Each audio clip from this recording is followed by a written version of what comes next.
Hola, hoy vamos a meternos en un tema que, seamos sinceros, frustra a muchísima gente cuando empieza a estudiar filosofía. Es el lenguaje que parece innecesariamente complicado.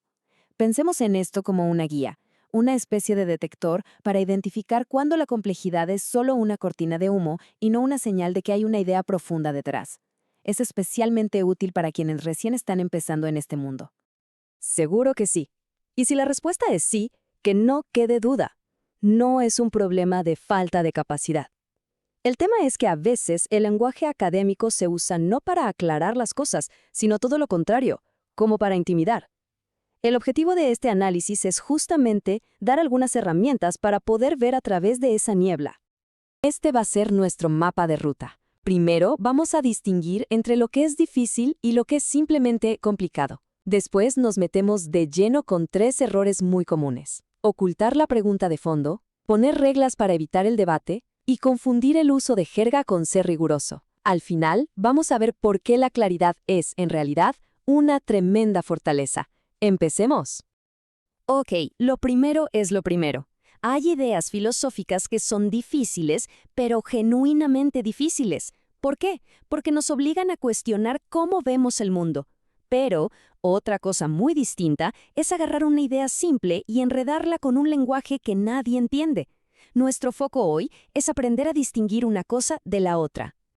Y que quede algo muy claro, esto no es un ataque a la filosofía, para nada. Es todo lo contrario.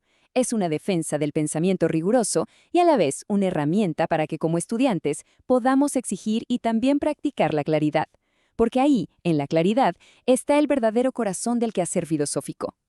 Bueno, entremos en la primera trampa. Este es un error clásico que hay que aprender a identificar y, más importante, a no cometer.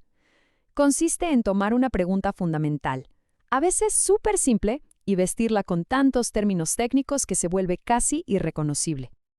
A ver, leamos esto. Suena, wow, increíblemente profundo y académico, ¿no? Cualquiera pensaría que se necesita un doctorado solo para empezar a entender de qué va. Pero, ¿qué es lo que realmente se está preguntando aquí? Y aquí, de repente, aparece la magia de la claridad. Fíjense cómo toda esa construcción verbal se reduce a una de las preguntas más viejas de la filosofía. Una pregunta que casi podría hacer un niño. Oye, ¿las cosas siguen ahí aunque nadie las esté mirando? A esta táctica podemos llamarla inflación retórica. Su objetivo no es ser más preciso, sino sonar más importante. Es como ponerle capa tras capa de barniz verbal a una idea simple para que parezca mucho más compleja de lo que en realidad es. Este es el primer gran error que hay que evitar. Pasemos al segundo error. Este es todavía más defensivo, porque directamente bloquea cualquier tipo de diálogo. Aquí, el lenguaje complicado no solo esconde una idea, sino que además crea reglas para que nadie de afuera pueda criticarla. Esta frase, por ejemplo, establece una condición. Suena como un requisito metodológico súper serio, pero si lo pensamos bien, lo que está haciendo es construir un muro alrededor de la idea para que nadie la toque. Si le quitamos toda la jerga, el mensaje es bastante simple y directo.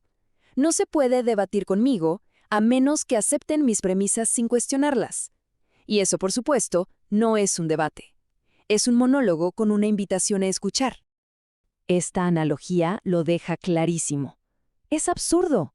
Ninguna idea que valga la pena necesita este tipo de protección.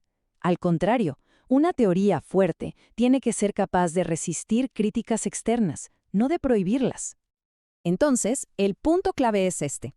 Cuando se imponen reglas que impiden criticar desde fuera, no estamos frente a un método riguroso, estamos frente a un dogma, y la filosofía es, por definición, todo lo contrario al dogma. Y con esto llegamos al tercer error, que es muy común en los entornos académicos. Es esa creencia de que saber recitar de memoria un montón de términos técnicos es lo mismo que comprender de verdad los conceptos que están detrás. Aquí tenemos una definición que es larga, técnica, sobre un concepto de Aristóteles.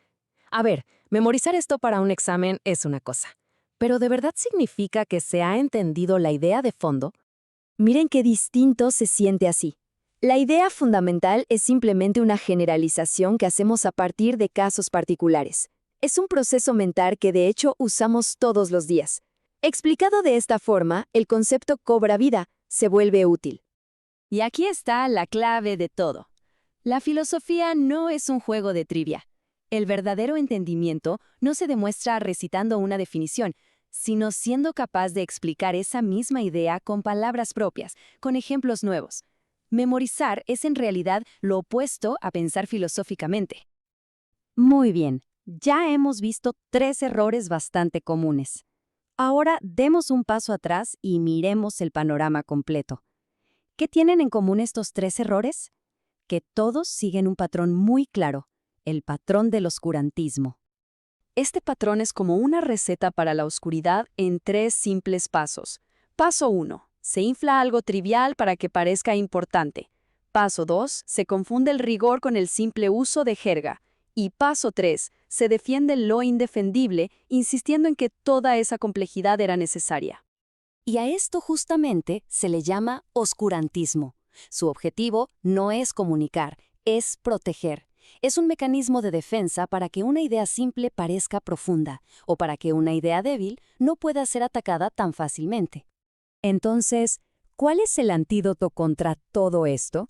¿Cómo podemos, como aprendices de filosofía, navegar estas aguas tan turbias? Bueno, la respuesta es simple pero muy poderosa.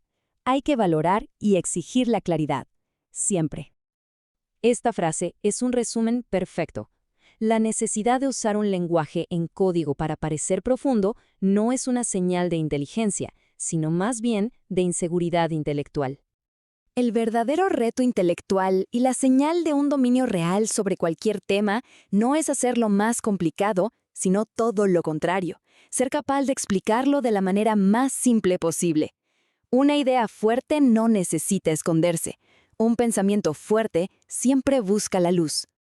Y con esto cerramos. Dejemos esta pregunta como una herramienta para cualquier lectura o discusión que venga en el futuro. La próxima vez que alguien se enfrente a un texto que parece un laberinto, vale la pena detenerse un segundo y preguntarse, a ver, ¿esta complejidad es de verdad necesaria para la idea o en realidad está ocultando la falta de una?